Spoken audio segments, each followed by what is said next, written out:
नमस्कार साथीहरू। आजभोलि नेपालमा कुलिङ पिरियड व्यापक चर्चाको विषय बनिरहेको छ। खासमा कर्मचारीहरूमा कुलिङ पिरियड भनेको चाहिँ के हो त?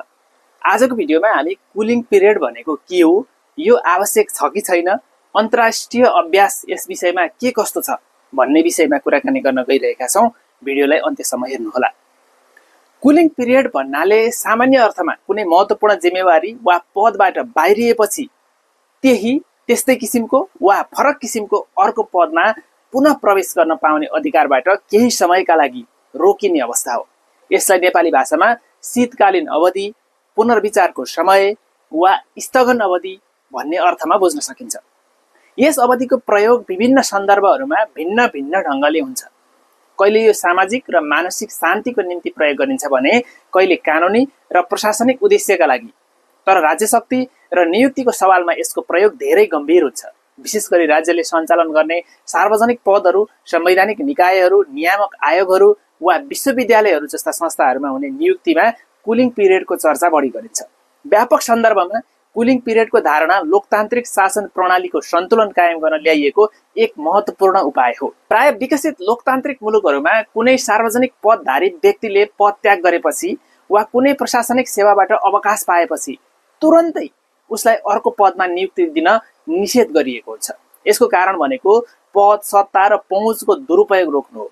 जुन व्यक्तिले सरकारी सेवा वा कुनै पदमा रहँदा गोप्य सूचना, शक्ति, सम्पर्क, सञ्जाल प्राप्त गरिसकेको हुन्छ, उसले ती सबै कुरा प्रयोग गरेर अर्को पदमा अनुचित ढङ्गले लाभ लिन सक्छ। त्यसैले केही समयसम्म उसलाई निष्क्रिय राखेर फेरि नियुक्तिको प्रक्रियामा नयाँ ढङ्गले ल्याउनु लोकतान्त्रिक मूल्य मान्यताको अङ्ग मानिन्छ। यसरी कुलिङ पिरियड व्यवस्थाले समान अवसर, निष्पक्षता र पारदर्शिता सुनिश्चित गर्ने विश्वास गरिन्छ। नेपालको सन्दर्भमा भने कुलिङ पिरियडको औपचारिक प्रयोग कानुनमा खास गरी देखिँदैन। यद्यपि केही संवैधानिक वा प्रशासनिक निकायमा आन्तरिक निर्देशिका र आचार संहिताको माध्यमबाट यस्तो व्यवस्था परोक्ष रूपमा देख्न पाइन्छ। तर स्पष्ट र बाध्यकारी रूपमै कुनै कानुनमा कुलिङ पिरियड तोकिएको छैन। यथार्थमा नेपालको प्रशासनिक अभ्यासमा बारम्बार देखिने गोलमेज संस्कृति, अर्थात् उही व्यक्ति एक पदबाट अर्को पदमा पुग्ने, फेरि अर्को पदमा जाने यात्रा नटुङ्गिने सिलसिलाले नै यस्तो अवधारणा अपरिहार्य भएको हो।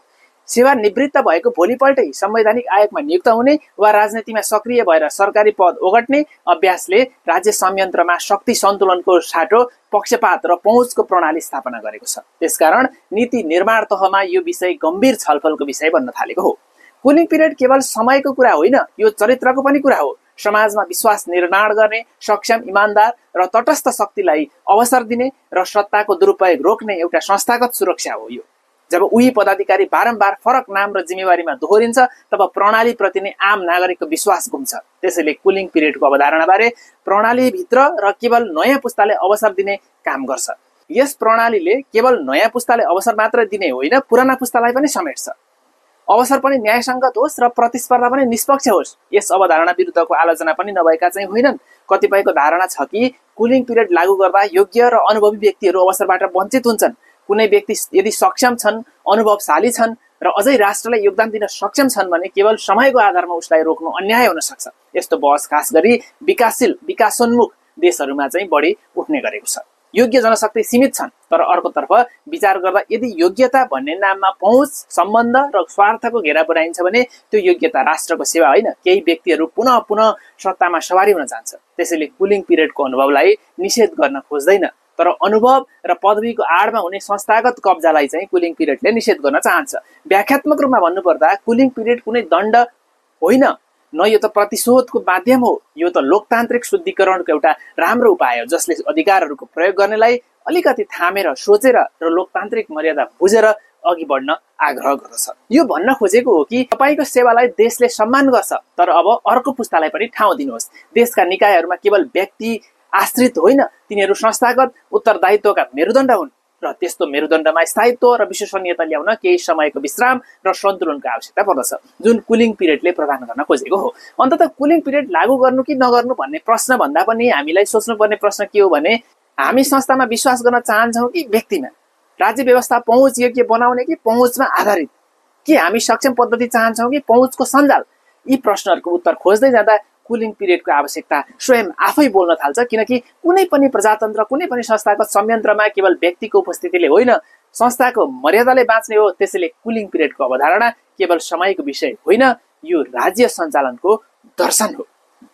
नेपालको सन्दर्भमा कुलिङ पिरियड राख्ने विषयमा सहमति जुटिसकेको भए पनि केही भ्रष्ट सांसद र कर्मचारीहरूको मिलेमतोमा रातारात कुलिङ पिरियडको नराख्ने कानुन बनाई राष्ट्रिय सभामा पठाइयो। ढ्याब्ढ्यापे सांसदहरूले पढ्दै नपढी विधेयक पारित गरिदिए। अधिकांश सांसदहरूलाई नेपाली भाषा नै शुद्धसँग पढ्न र लेख्न आउँदैन भने त्यस्ता ढ्याब्ढ्यापे सांसदहरूले विधेयक पढेर पास गर्ने कुरा पनि भएन।